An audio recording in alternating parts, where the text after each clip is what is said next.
નમસ્કાર મિત્રો, ગુજરાતમાં છેલ્લા ઘણા દિવસથી ખૂબ ભારે વરસાદ વરસ્યો અને અનેક જગ્યાએ વરસાદે ગાભા કાઢ્યા. પરંતુ હવે વરસાદ બ્રેક પર છે અને હવે વરસાદ છે એ હળવો વરસાદ વરસવાની શક્યતાઓ સંભાવનાઓ જોવા મળી છે. અનેક જિલ્લાઓ એવા છે જ્યાં હવે વરસાદની આગાહી જ નથી કરવામાં આવી રહી.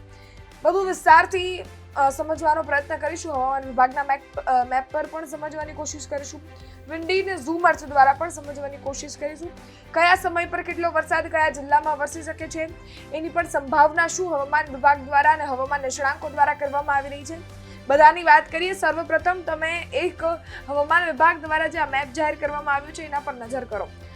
જેટલા પણ મધ્ય ગુજરાત, ઉત્તર ગુજરાત અને અડધા સૌરાષ્ટ્રના જિલ્લાઓ છે એમાં વરસાદ જોવા નથી મળી રહ્યો. વરસાદ જોવા નથી મળી રહ્યો એમાં દેવભૂમિ, દ્વારકા, જામનગર, મોરબી, સુરેન્દ્રનગર, બોટાદ, અમદાવાદ, આણંદ, ખેડા, પંચમહાલ અને દાહોદથી ઉપરના જેટલા પણ જિલ્લાઓ છે આખો પટ્ટો છે એમાં વરસાદ નથી જોવાનો. થોડા નીચે આવીએ સૌરાષ્ટ્રના જિલ્લાઓ એટલે કે રાજકોટ, પોરબંદર, જુનાગઢ, ગીર સોમનાથ, દીવ, અમરેલી અને ભાવનગર આટલા જિલ્લાઓમાં વરસાદ. સૌરાષ્ટ્રના જિલ્લાઓમાં છૂટો છવાયો ઝાપટા વરસી શકે એવી શક્યતાઓ છે. ભારે વરસાદ પણ નહીં વરસે. થોડા ઉત્તર ગુજરાત તરફ જઈએ તો વડોદરા, ભરૂચ, છોટાઉદેપુર, નર્મદા, સુરત, તાપી, ડાંગ, નવસારી, દાદરનગર હવેલી, વલસાડ અને નીચે જે આ વિસ્તારો છે બધા સુરતથી નીચે અને મતલબ ઉત્તર ગુજરાતનો જેટલો પણ પટ્ટો છે ત્યાં છૂટો છવાયો વરસાદ વરસે એવી શક્યતાઓ છે.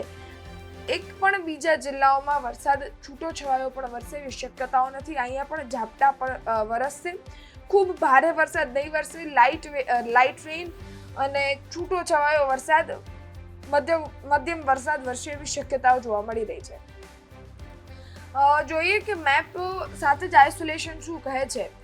5 mm પર અવર વરસાદ વરસશે એવી શક્યતાઓ છે. હળવો વરસાદ વરસશે. બનાસકાંઠા, સાબરકાંઠા, અરવલ્લી અને મહેસાણામાં વરસાદ વરસી શકે છે એવી શક્યતાઓ જોવા મળી રહી છે.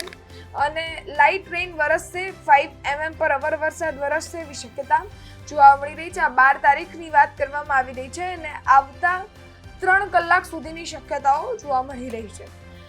વિન્ડી દ્વારા સમજવાની કોશિશ કરીશું. અત્યારના સમયની વાત કરીએ. 11:15 વાગ્યા છે અને 11:15 વાગ્યામાં વરસાદ ક્યાંય જ પણ સૌરાષ્ટ્રના પટ્ટામાં નથી જોવા મળી રહ્યો. હા, થોડો નોર્મલ જે વરસાદ છે કોડીનાર બાજુ છે, ધારી, કોડીનાર, અમરેલી એમાં છૂટો છવાયો ઝાપટા વરસી શકે છે, વરસી રહ્યા છે. પરંતુ ઉત્તર ગુજરાતનો જે વિસ્તાર છે એની નીચે પણ વરસાદ, ઉત્તર ગુજરાતમાં પણ વરસાદ નથી, મધ્ય ગુજરાતમાં પણ વરસાદ નથી. દક્ષિણ ગુજરાતનો વિસ્તાર છે ત્યાં ફરી વરસાદ જોવા મળી રહ્યો છે. અત્યારના સમયમાં સુરતથી લઈ નીચેનો જેટલો પણ પટ્ટો છે ત્યાં વરસાદ જોવા મળી રહ્યો છે. ડેડિયાપાડામાં પણ વરસાદ છે. રાજપીપળામાં પણ વરસાદ જોવા મળી રહ્યો છે.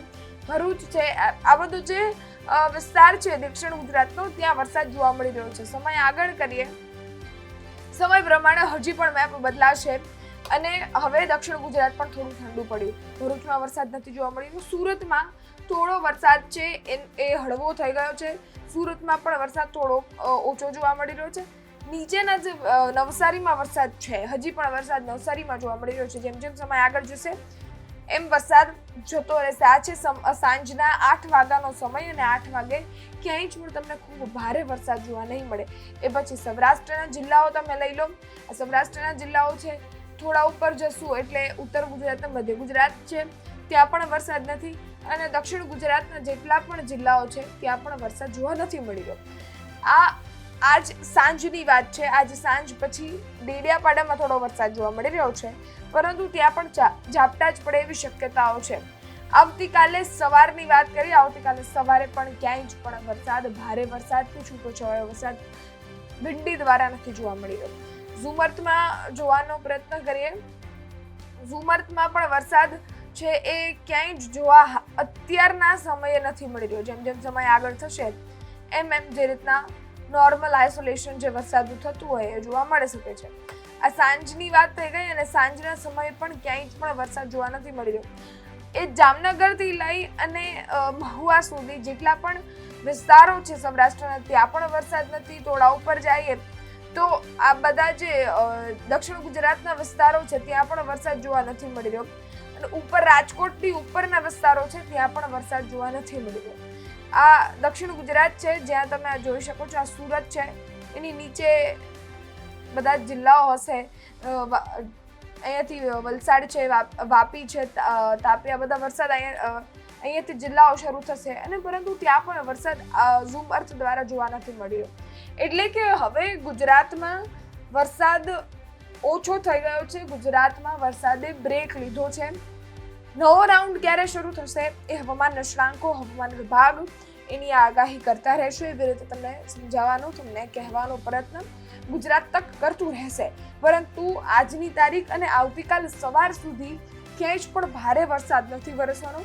છૂટો છવાયો ઝાપટા વરસી શકે છે, એ પણ 10, 5, 15 મિનિટ આવી અને જતો રહેશે. 5 mm પર અવર વરસાદ વરસે એવી શક્યતાઓ છે. તમારું શું માનવું છે? તમારા જિલ્લામાં કેટલો વરસાદ વરસે છે, કેટલો વરસાદ વરસશે આજના દિવસમાં? તમે આ વિડીયો જોઈ રહ્યા છો, કોમેન્ટ ચોક્કસથી કરજો. ફરી મળીશું, ત્યાં સુધી ગુજરાત તક જોતા રહો. માહિતી પસંદ આવતી હોય લાઈક, શેર, સબસ્ક્રાઇબ કરવાનું ભૂલશો નહીં. ધન્યવાદ.